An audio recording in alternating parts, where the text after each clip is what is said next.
ময়মনসিংহ ৫ মুক্তাগাছা উপজেলা সংসদীয় আসনের মাননীয় সংসদ সদস্য জনাব আলহাজ জাকির হোসেন বাবলু মহোদয়কে ময়মনসিংহ পল্লী বিদ্যুৎ সমিতি ১-এর পক্ষ হতে ফুলের শুভেচ্ছা ও অভিনন্দন জ্ঞাপন করা হয়।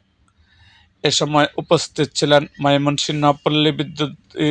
সমিতি ১-এর সিনিয়র জেনারেল ম্যানেজার মহোদয়, ডিজিএম কারিগরি এবং এজিএম ও এন্ড এম সদর, ময়মনসিংহ পল্লী বিদ্যুৎ সমিতি ১-এর সিনিয়র জেনারেল ম্যানেজার মহোদয় এমপি মহোদয়কে পল্লী বিদ্যুতের কার্যক্রম সম্পর্কে অবহিত করেন এবং মাননীয় এমপি মহোদয় ধৈর্য